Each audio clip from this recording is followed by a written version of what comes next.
بەندیخانە و بەندکراوانی سیاسی لە ئێران پێشێلکردنی مافە سەرەتاییەکان سڵاوتان لێبێت و بەخێر بێن بۆ بەرنامەی ڕۆژەف.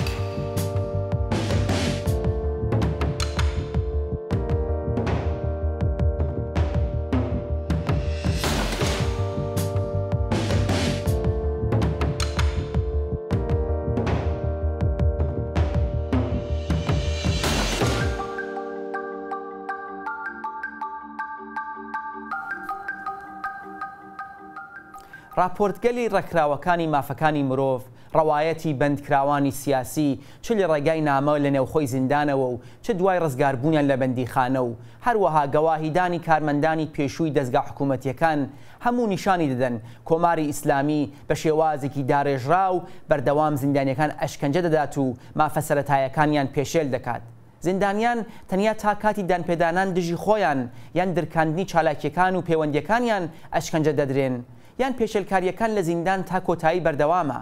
چالاکی بنەماڵەکان و ڕاگەیاندنەکان گوشار لەسەر بەندکراوان کەم دەکاتەوە یان زیاد. ئەزمموی زیندان چ کاریگەریەکی لەسەر بیری زیندانی و داهاتووی ئەو دەبێت. ئازیزان بۆ باس لەسەر ئەم تەوەرە ئەمڕۆ لە بەرنامە سێمیۆمان لەگەڵ دەبێت. بەڵام پێشەی بچین لای میوانەکان فەرمونون لەگەڵ راپۆرتێکی کورت لەم پەیوەندیەدا. ئای ئێران بۆ بە زیندانێکی گەورە بۆ چالاکوانانی مافەکانی مرۆڤ و ئەندامانی گروپە سیاسیەکان و ڕۆژنامەوانانی دەرەوەی کای حکومڕانی کۆماری ئیسلامی. پێش کۆماری ئیسلامی ئێران زیندانێکی گەورەیە بۆ هەموو گەرانوە بۆ هەموو چین و توێژەکان لە ناو کۆمەڵگاکانی جیای ئێرانە چونکو ڕژیمێکی توتالیتر و دیسپۆتە کە ئەمنیەتی ئەو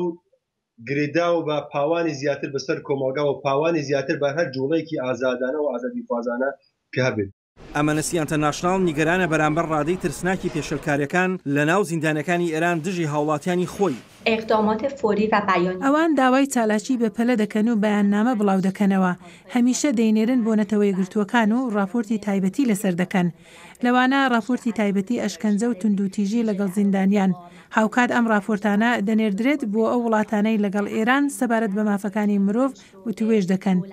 تا ئێستا هیچ ڕێکخراوێکی جیهانی تایبەتمەند بە مافەکانی مرۆڤ نەیتوانیوە لە نزیکەوە سەردانی زیندانەکانی ئێران بکات. لە هەموو ئاسە جیاجیەکانە بێشک زەخت و فشار و ئەشکەنجە هەیە. ئەمن زیاتر لە 5 جار خۆم گیراوم و لە زیندان بووم لێیان داوم سوکایەتیان پێکردوم. سەرباری ئەوەی زیندانەکان مەترسیدارترین و پەنهاترین دەستگاکانی ئێرانن بەڵام لە سێدارەدانی ئاشکرا و لە شوێنە گشتیەکاندا دیاردەیەکی ترسناکی کۆماری ئیسلامیە. ئێران لە وڵاتانەیە کە بەرزترین ڕێژەی ساڵانەی لە سێدارەدانی هاوڵاتیانی هەیە و لە دوایەمین وڵاتانێکی جیهانە کە ئێستا ئەو کەسانەش لە سێدارە دەدات کە لە منداڵیدا تاوانێکیان کردووە. خانمانی ئێران هەم لە ڕووی کۆمەڵایەتی و کولتوری و ئاینی و سیاسیەوە دەچەوسێنەوە هەم لە زیندانەکانیشدا شکاندنی شکۆی خانمان و ئەشکەنجە و دەستدرێژی سێکسی بەردەوامە. تحقیقات عفو بین الملل درباره لێکۆڵینەوەکانی لێبوردنی نێونەتەوەیی نیشانی دەدات کە زیندانیانی ژن لە ئێران ئازاری جەستە و دەستدرێژی سێکسی دەکرێتە سەریان. هەروەها بە ناو ناتۆرە و قسەی ناشرین بێڕێزیان بەرامبەر دەکرێت و ئازار دەدرێن. لە دوای شۆڕشی 1970 ئێرانەوە هەزاران کەس بە هۆکاری سیاسی لە سێدارە دراون و هەزارانیش لە زینداندان. کوردیش پشکێکی گەورەی بەردەکەوێت لە زیندانەکانی ئێراندا. بەپێی ئاماری دۆستامان لە کۆمەڵەی مافی مرۆڤی کورد لە ساڵی 2016 48% هەموو زیندانیانی سیاسی ئێران زیندانیانی سیاسی کورد. بەڵام ئایا ڕێکخراوی لێبوردنی نێودەوڵەتی و ڕێکخراوە جیهانەکانی مافەکانی مرۆڤ بەرامبەر تێکڕای ئەو پێشێلکاریانە و بەرزبوونەوەی ژماری زیندانیەکان و لە سێدارەدان لە ئێران دەتوانن چی بکەن؟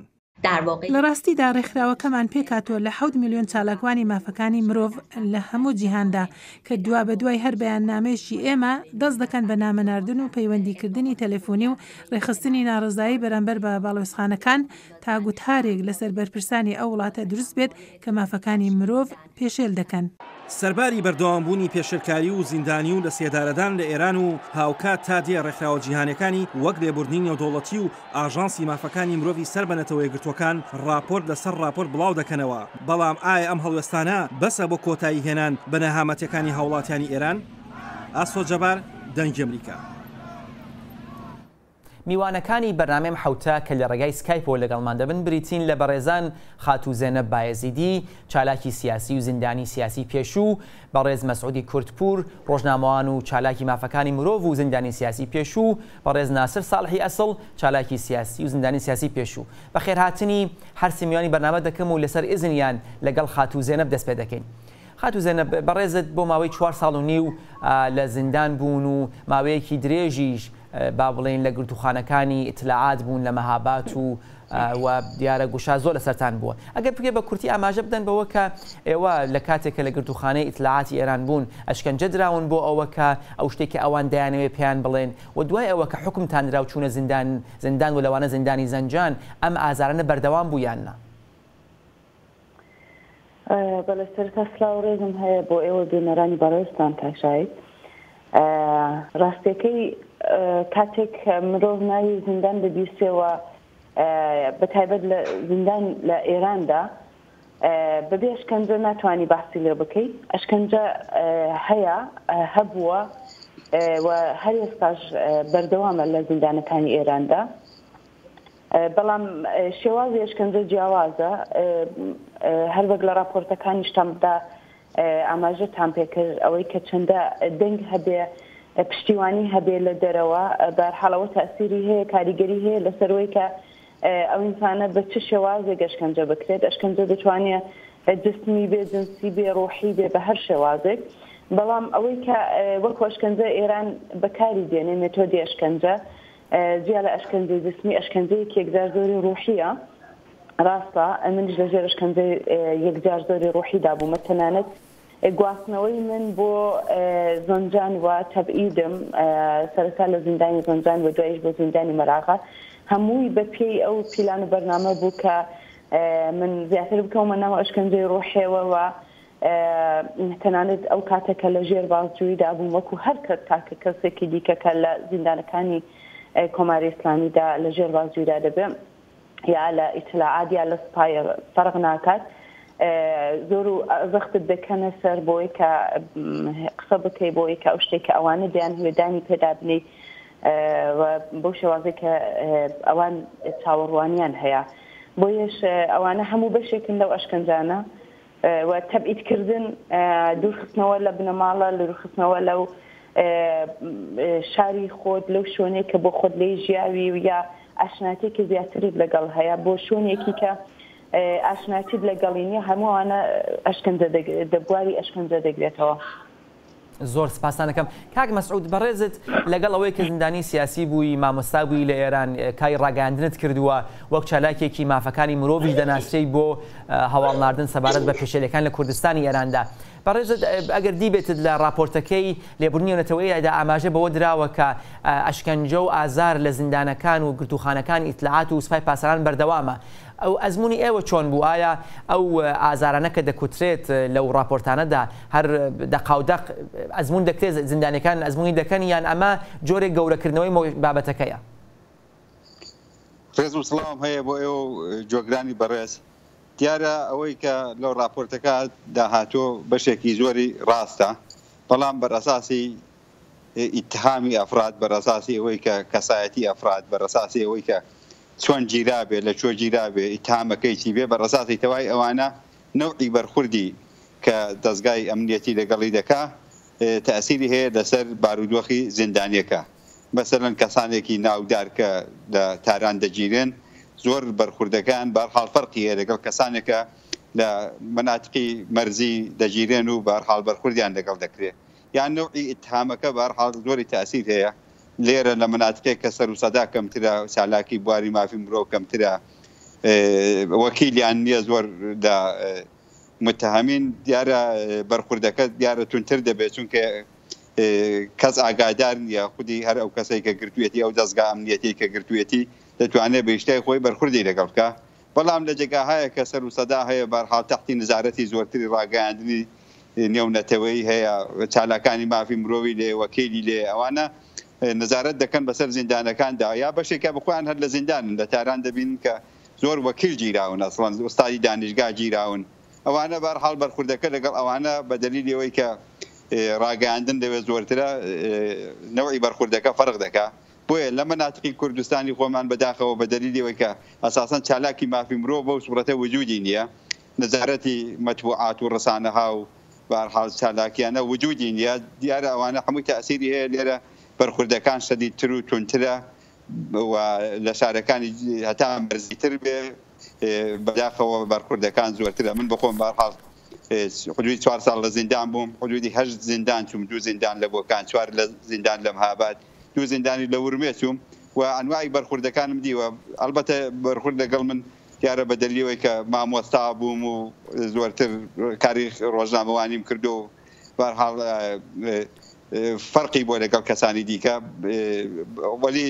ئینفرادی زیندان ئینفرادی بە تاحقیرکردن ئەوانە هەمووی شکنجەیە، بە هەرحاڵ دەتوانین بە نێوی شکنجە بێ، وەلی بەرخوردم دیوە لەگەڵ ئەفرادی دیکە کە زۆر تند بۆ بەرخوردیان زۆر تند لەگەڵ کردوون، یا لەکن من جێڕاویانەتەوە کە بەرخوردی توندیان لەگەڵ کراوە، یا زیندانەکانیان زۆر توولانی مدت بووە، ماوەی مدتێکە لە زیندان بوون لە ئینفرادی و بەهەرحاڵ بازداشتگاوانەدا توولانی بۆ زۆر فشاریان بۆ هاتووە. زۆر سپاس کاک مەسعود، دێنەوە لای جەنابەت کاک مەسعود، زۆر سپاسانەکەم. کاک ناسر بەڕێزت وەک لایەنگری لە حزبێکی سیاسی با بڵێن زیندانی کراوی تو، وەک دەزانم زیاتر لە 6 ساڵ لە زیندان ماویتەوە، وەک کەسێک کە لە کاتی دەست بەسەرکردن نەناسراو بووی، نەدەناسرای ناوت نەبوو، ئەو ئەزمونەی کاک مەسعود بۆ جەنابەت ئەبێ جیاواز بێ، بە تایبەت چون تاوانبار و بە لایەنگری لە حزبێکی سیاسی. ئەزمونی جەنابەت چۆنە؟ چۆن ئایا جەنابەت ئەشکەنجە درایی لە گرتوخانەی ئیتلاعات، دوایی لە زیندان ئازار دەدرای یان نا؟ ئەمە بە شێوازێکی تر جەنابەت ئەزمونت کردووە؟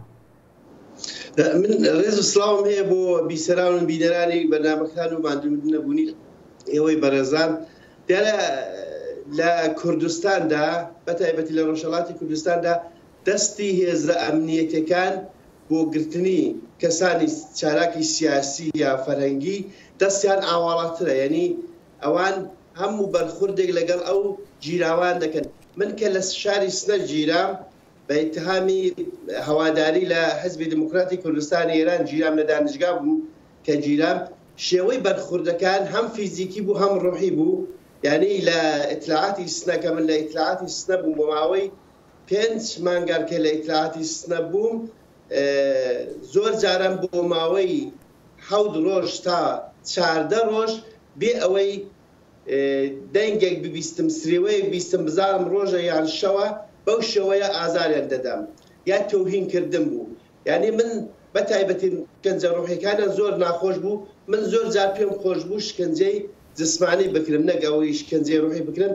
بۆیە ئەوان لە کوردستاندا هێزە ئەمنیەتەکان دەستیان ئاواڵاترە بۆ ئەشکەنجەدانی ڕۆحی، یعنی بەوەی کە بە ئیسلامی خوان پێی دەڵێن پەشیمانبوونەوە یا بۆ دوی ئەو کارە نەکەوتنەوە، چونکە ئەوان گرنگی دەدەن بە چالاکی بەتایبەتێگەل لە قشتێکی فەرهەنگی بێ دانیشتجووی بێ ئەوانە لەو شۆنانە ترسیان هەیە کە ئەحزابی کوردی لایەنگرانی کوردی لەو شێوانە نفوزی زیاتریان بێ، بۆیە تا بۆیان دەکرێت زیاتر ئەزیێت دەکەن، زیاتر ئازار دەدەن کە ئەو شتەی لە مێشکی تۆەوە زۆر جار دیومانە بەداخەوە زیندانی نەیتوانی و لەبەر ئەو ئەشکەنجە بێتە دەرێ و نمونەی زۆری شێ بۆ لە ژێر ئەشکەنجەدا شەهید بۆ یا کوژراوە یا ئەوەی کە تووشی نەخۆشی جۆراوجۆری ڕوحی و دەرونی بۆ یا تووشی ئەستەن نەخۆشی جسمیش بۆ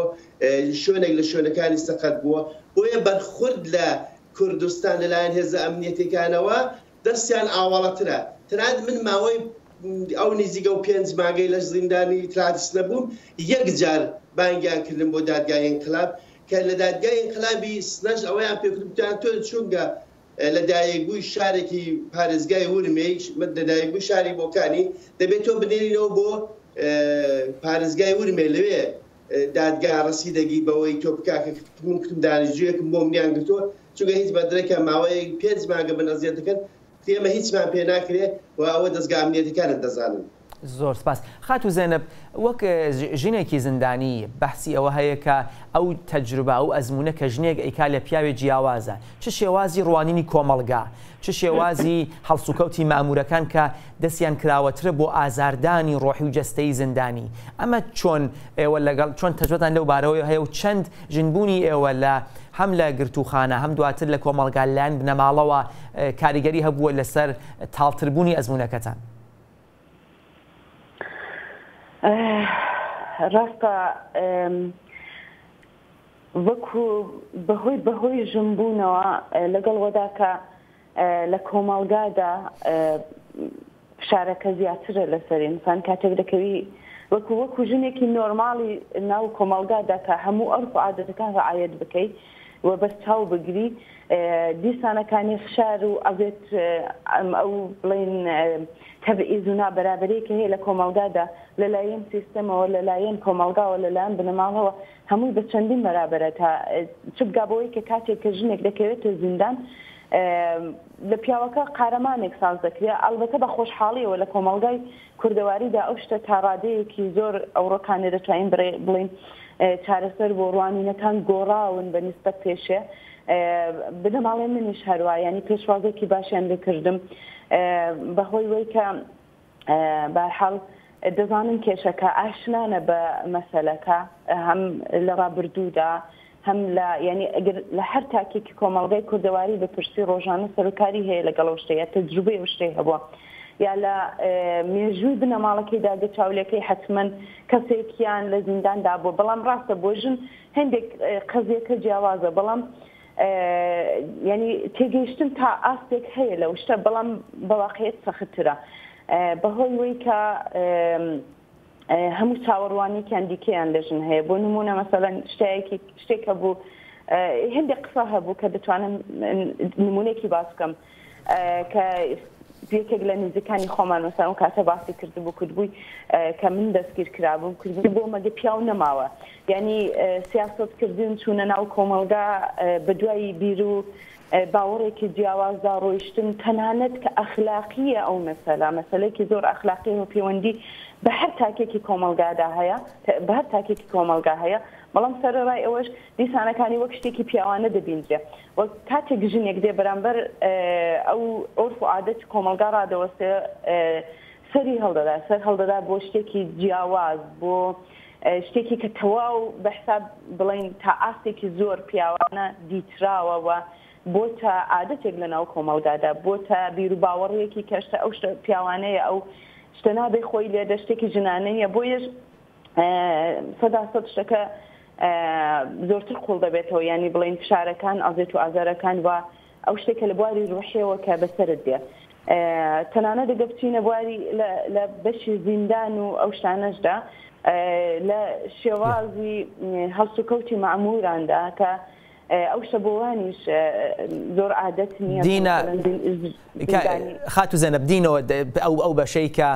با بڵێن شێوازی هەڵسوکەوتی زیندانبانەکان لەگەڵ ئێوە چۆنەوە لە زینداندا لە زیندانی عادی چۆن لەگەڵتان باخورد دەکەن و زیندانێکی سیاسی کاک مەسعود دەکوترێت کە بە پێی یاسای ئێران و با بڵێن ئایننامەی ڕێکخراوەی زیندانەکان دەبێت زیندانیەکان بە پێی تاوانەکان لە یەک جیا بکرێنەوە واتە زیندانی ئەمنی سیاسی لەلایەک و زیندانی مادە هۆشبەرەکان و قەتڵەکان ئەوەی کە ئێوە ئەزمتان کردووە هەشتانە زیندانتان دیوە وەک خۆتان فەرمووتان چەنە و یاسا ڕعایەت دەکرێت ئێوە لەگەڵ زیندانی مادە هۆشبەر و قەتڵ و شتی تر با بڵین تاوانە عادیەکان بەیەک کۆبوون یا لێک جیا کرابوونەوە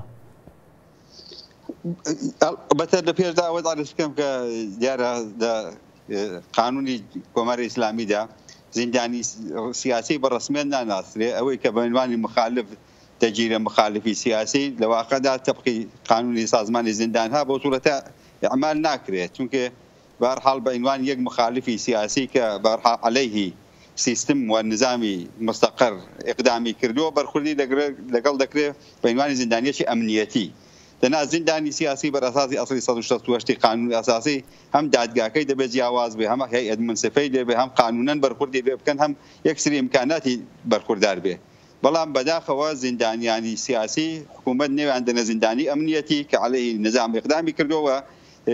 مەزایا و ئیمکاناتێک کە لە سازمانی زیندانها بە ڕسمیەت ناتراوە حقوقی زیندانیە بەداخەوە شاملی نابێ و بەر ئەو ئەساسەش دیارە بەرخوردێکی ئەمنیەتیە وەک دەبینن کە لە زیندانهایەکی شارهای کوردستانی خۆمان بەداخەوە بە دلیلی ئەوەی کە ئەسەن تەفکیکی زیندانی وجودی نییە زیندانیەکان هەمووی تێکەڵن زیندانی سیاسی لەگەڵ زیندانیانی عادی جەرایمی مختلفی موادی مخدر و ئەنواع و ئەقسامی جرم هەیە کە لە زیندان وجودی هەیە لەگەڵ ئەوانە دەبێت سەر بکەی و بەرحاڵ زیندگی بکەی و ژیان بکەی نە ساڵێک و 2 ساڵ و ئەوانە بەداخەوە زۆر زیندانهای تەویل المدەت بە قەولی خۆیان محکوم دەکرێەوە تەڕەو دەبێت مدەتێکی مەدید لەگەڵ ئەوانە زیندان کاک ینی زیندانەکەی دەبێتە 2 زیندان لە واقعدا وەلی لە زیندانهای گەورە شارهای گەورە کە زیندانی سیاسی زۆرترە ئەو تەفکیکە سوورەتی گرتووە مەسەلەن لە زیندانی ورمێکە من لەوێ بووم بەندێکی هەبوو بەندی 12 زیندانیانی سیاسی کاملەن تەفکیک بوون ئەو دەم ساڵی 88 من لەوێ بووم حدودی 7 نەفەر زیندانی سیاسی لێبوو کە هەر لە وتوێژێک لەگەڵ بەشی کوردی ئەمریکاش هەر باسم کرد ئەو دەم حدودی 10 ساڵ لەوە پێش کە ئەوانە تەفکیک کرابوون و بەهەڵ جیاوازی تایبەتیان بوو و بەنسبەتی ئەوەی کە دەوڵەتێکی لە سەرکار بێت نەوەی بەرخوردەکان فەرق دەکات ئەو دەم کە دوای ئەوەی کە ئەحمەدی نژاد هاتە سەرکار بەداخەوە ئەو بەندەشیان هەڵگرت و زۆریان بڵاوکردنەوە زۆریان ناردن بۆ شارەکانی دیکە تەبعیدانکردن حتا لە بەندەر عەباس و مەشهەد و زایدانیش زیندانی سیاسی کوردی ئەو ناوچانەی و منتەقانەی خۆمانی لێبوو بڵاویان کردن مرکزێک بە وجود نێ سازمانهای عفوی بین الملل و نظامی بین الملل تاکیدی زۆر لەسەر نەکەن دینەوە سەرباتە کاک ناسر بەڕێزت وەک تەجروبەی زیندان دەکوترێت لەو راپۆرتانەدا هەیە کە جارجار زیندانبانەکان و بەرپرسانی زیندان لە زیندانیە تاوانبارەکان مادەهۆشبەرەکان یا بە قەتڵ لە هەندێکیان بەکاردەهێنن بۆ ئازاردانی زیندانی سیاسی کە خۆیان پێیانداڵن زیندانی ئەمنی و بە شێوازە بەو شێوە مەترسی خەنە سەر گیانیان بۆ ئەوە کە ئەو ماوەیش کە لە زیندانن زۆر بە تاڵتر و ناخۆشتر لە زیندانێکی عادی لێیان تێپەڕ بێت جەنابەت ئەزموونی واتە بووە؟ بەڵێ من ماوەیەکە لە ئیتلاعاتی مەهاباد بووم لەوێ کە ماوەی نزیکەی 45 شەوێک تا 50 شەوێک لێە بووم من 20 شەو زیاتر ینی زیاتر لەگەڵ چەند کەس کە هەم مەواد فرۆش بوون هەم محتات بوون لەگەڵ من بوون لە دیوێکدا لەگەڵ من بوون ینی عەزیەتیان دەکردم من تەنیا کەسێک بووم کە بەرفەس سیگارم نەدەچێشا هەم سیگارم دەچێشا هەم ئاغایەکی لێ بوو بەرپرسی زیندان بوو کە نازانم نەوی بێنم یان نا ئەو مەوادی دێنا ینی شەوانە دەهاتە تەنانەت دەهاتە لاشیان دادنیشت حتا لەو زیندانی ورمێش کە بەڕێز کاک مەسعود باس کرد ئێمە لە بەندی ئەوەختی چاردە بوون دوا بوو بە 12 لە بەندی چاردە کوپەیەکیاندا بوو بە محتادەکان ینی هێنا بوویانە نێو بەندی ئێمە من نمونە هەیە زیاتر لە 5 کەس لە بەندی ئێمە بەداخەوە زیندانیانی سیاسی کە حکمی زۆریان دابوونە بەشێکیان چەند کەسیان ئەدام بوون کە یەکێک لەو کەسانە کە من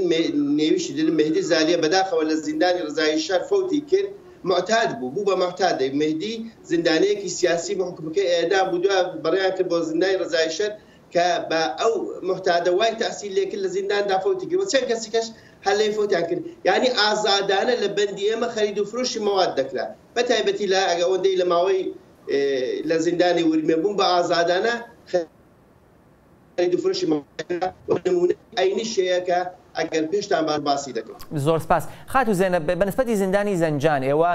کورد بوون سنی بوون ژنێکی کورد بوون کە کاری سیاسیتان کرده بوو و زیندانی زەنجانی جۆک من دەزانم زیندانی سیاسی ژنی تێدا نەبووە یا ڕەنگە زیندانی سیاسی ژنی تێدا نەبوو بێت ئەوە چەند گوشاری لەسەر ئێوە زیاد کرد ئەسەن ناردنیەوە بۆ زیندانی زەنجان بە پێی یاسایی بوو بۆچی ئێوەیان نارد بۆەوەی بۆ ئازاردینی زیاتر یا بۆ زیاتر لە بناڵ دوور بکەونەوە هەر وەک باسم کرد ئەوە هەمووی لە یەک هەموو ئەو تەبعید و داسەپاندنی حکمی ناڕەوە تەبعید و دوورکردنەوە لە بنەماڵە و لە کۆمەڵگەی خۆت ناردنت بۆ شوێنێکی جیاواز هەموو ئانە لە پرۆسەی ئەشکەندەی ڕوحیدا دێ و تەسلیمکردنی ئینساندا کەسێک کە لە بەرامبەر بڵین نۆرمەکانی کۆمەڵگادا یا بڵین سیستەمدا سەڵاتدا دیکتاتۆریەتدا ڕاوەساوەوە داوای شتێکی جیاواز لەو شتە دەکا لە بەرامبەر ئەو شتەدا ڕاوەستاوە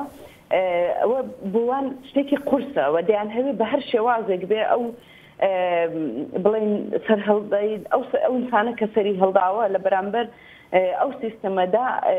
ئەوانی بردوۆتە ژێر پرسیار بۆیش بە هەر شێوازێک هەوڵ دەدەن ئەگەر نەیانتوانی بە لە کاتی بازجویی شتەدا بە ڕێگەی ئەشکەنجە ئەو ئینسانە بە چۆکدا دێنن بیکەن بە جاسوسی خۆیان یاوەی کە حدێقل دەستی پێ هەڵگرن لە کارەکان و بیر و باوەڕەکانی یا پاشگەز بێتەوە هەروەک دۆستانی شمانی شاڕیان پێ کرد کە ئیسهاری نیدامەت بکات تەنانەت لەوێدا تۆ وەکو زیندانی کاتنامۆشتە دەنووسی نۆرمێکی بۆ نامەنووسین و شتێک کە دەبێت لە ئاخریدا بنووسین نادم یعنی کەسێک کە پەشیمانە کەسێک کە پەشیمان بۆتەوە لە زینداندا و دەستی هەڵگرتووە لە بیر و باوەڕەکانی خۆی ئەوانە هەموو بەشێکن لەو پرۆسەیە بەرحەڵ و کاتێک من چوون منیان نات بۆ زیندانی زۆنجان پێشتر ئەسڵ ئامادەسازیان کردبوو زەمینەسازیان کردبوو بۆی کە کوردێک دێت بۆ ئێرە و ئەوان تەسەووریان لە کوردبوون چی بوو هەر ئەو تەسەوورەی کە ئێمە وەکو شایعە دەمان بیست لە سەرەتاکانی هاتنی بڵین کۆماری ئیسلامی ئێران کە تا ئەو ڕۆکانی شێندەکەیە بەڵام خەڵک تا ئەو کاتە ئەو دەمی باوەڕی کردبوو بە خاچیەوەی کە هیچ پەیوەندێکە زۆریان لەگەڵ کورد نەبوو کوردبوون لە لای وان تێرۆریست بوون بوو شتێکی خەتەر ئینسانێکی خەتەرناک بوو کە من بە حساب دەبێت ئینسانێکی خەتەرناک بووم ئەو کاتێک کە چوومە ناو زیندانی زەنجان و هەرەوەش شاری زیاتری خستە سەر من تەنیا زیندانێکی سیاسی بووم ئەو کاتە تا ئاخرەکانی کە من تەنیا دوومانگی ئاخر خاتون نەرگەس محەممەدی ئەو کاتە دوومانگی ئاخر کە من لەوێ بوومە دوای بڕیان کردم بۆ مەراقە هاتبووە بەنا غێریوی تەنیا لە کاتی سەرهەڵدانەکانیشدا چەند کەسێکیان هێنا بەڵام میان دێنە ناوبن دیان خستنە قەرەنتینەوە دوای بۆ قەیدی وەسیقە وشتە دوای جۆنبێشی سەبزوشتە بوو بە قەیدی وەسیقە ئازاد دەبوون بۆیش زۆر سپاس زۆر سپاس داوای لێبوردنەکەم کاتمان کەمە خاتو زێنە سپاسانەکەم کاک مەسعود ئەگەر بکرێت زۆر بە کورتی کاتمان زۆر کەمە با بڵێن لە یەک دقیقە ئاماژە بەوە بدەیت کە هێز ئەمنیەکان دەڵێن کە باشتر وایە بنەماڵەکان باسی بەندکراویان نەکەن تا بە شێوەیەکی ئاسانتر لیان بگذرێت و کۆمەکیان کەن زووتر ڕزگار بن ئەمە چەند ڕاستە ڕاگەیاندن چەند کۆمەک دەکا بەوە کە گوشار لەسەر زیندانی کەم بێ و بنەماڵەکان باشتر وایە بێدەنگ بن یا لە هەڵای بدەن کاتێک کە عەزیزێکیان دەگیرێت من سەرەتات عەرزم کردی ئەوە جێگایانەی ئەو زیندانیانەی کە چاوەگێری زۆرتر لەسەر سەر و سەدای زۆرترە وەکیل وجودی هەیە زۆر تەئسیری هەیە لەسەر وەزعیەتی زیندانی و من پێما بێ حتما ڕاگەیاندن لازمە بۆی کە معلوم بێ بەهەڵ ئەو کەسە گیراوە بە بێدەنگی بە قەولی معروف دیزە بە دەرخۆنەی نەکەن و سەرکوتی نەکەن و معلوم نەبێتی بەسەر هاتووە حکمێکی سەنگینی نەدەنێ بۆیە من پێما بێ هەر زۆر پێویستە بەهەڵ ڕاگەیاندن لە ئاساسدا شتێکی زۆر باشە لە کوردێدا مەفهومی ئازادی هەرە و تەڕەفەی کە چۆتە زیندانی بۆ ئازادی چۆتە زیندان جا بۆیە کە وەختایەک دەچێتە زیندان باشترە حتما ئاگاداری ڕسانەکان بێ و سازمانها و نەهاتها و حتا وەکیل حتما فەوری حضوری بێ بۆی کە ئیتهامەکەی معلوم بێ بتوان دیفاعی لێ بکەن قانونی و دیارە حکوومەتیش هەر ناخۆشە ئەو شتێکە زیندانی خەڵکی ئاگادار بێ ڕسانەهای جەمعی ئاگادار بوون و دیفاعی لێ بکەن ئەساسن و پێما بێ زۆر پێویستەوە و حتما دەبێ ڕەچاو بکرێەوە هەتا زۆرتر بێ ڕاگەیاندن پێما بێت تەئسیری زۆرتر لەسەر وەزعیەتی زیندانی و دیارە بە هەستێکی زۆرترەوە بەرخ و بردی لەگەڵ دەکەن بازجوەکان و حتا دادگاش زۆر سپاسانەکەم ئاگایان لە خۆیان زۆر کاک ناسر بکرێت زۆر بە کورتی پێم وایە دقەیەکمان زیاتر نەماوە ئاماژە بەوە بدەیت کە جەنابەت چون لە ئەنگری حزبێکی سیاسی بووی چەند حزبە سیاسیەکان بەرپرسی زیندانەکانی خۆیان هەن وەختێ کەسێک دەگیرێ چەند چالاک دەمن لە ڕێگەی ڕێکخراوەکانیانەوە لایەنگرانیان و ئەندامانیانەوە بۆ ئەوە کە کۆمەکەن بە لە قاودانی ناوی زیندانێکە بۆەوە ئازار کەمتر ببینێت یەکێک لە ئەرکەکانی ئەو حیزبانە ئەوەیە کە بە هەموو شەوەیەک دفاع لەو کەسانە بکەن کە بە لایەنگری ئەوان یا هەواداری ئەوان یا بە نەفیوان تەبلیغکردن دەبێت حتما نێو مشەخەساتی ئەوانە بدەن بە مەجامعی بینەلمەللی بە مەجامعی حقوقی بەشەر کە ئاگادار بن چونکە ئاگادار بوون لە ئەو زیندانی ئەو کەسێک کە گیراوە تەئسیر دەکاتە سەر تەنانەت کاک ناسر چەند لەو بوارەدا با بڵێن دروست هەنگاویان هەڵگردووە پرسیارەکە ئەوەیە بە کورتی لە 20 سانیەدا حزبەکان چەند لەو بوارەوە سەرکەوتوو بوون بۆ پشتگیری میدیایی لەو ئەندامەیان کە دەگیرێت وەڵام من بەداخەوە دەڵێم زۆر سەرکەوتوو نەبوون ینی بە حەچەم بۆ خۆم بەو ئتهامە گیراومەدی زۆر سەرکەوتوو نەبوون و کاریان بۆ نەکردون واتە بەخۆشیەوە لەو ماوەیەدا هندێک بنکە و شت پێکاتووە کە بە دوی زیندانیانی سیاسی دەکەون بە تایبەتی و زیندانەکە بە اتهام یا فعالیت بە نەفی زۆر سپاسانەکەم زۆر سپاس لە هەر سێ میوانی بەڕێز و ئێوەی ئازیز کە تا کۆتایی بەرنامە لەگەڵمان بوون خاتوو زێنەب بایەزیدی کاک مەسعودی کورتپور و هەروەها کاک ناسری ساڵحی ئەسڵ تا بێگەیشتنەوەیەکی تر هیوامان خۆشی و سەلامەتی ئێوەیە ژیانتان پڕ لە شادی و سەرکەوتن.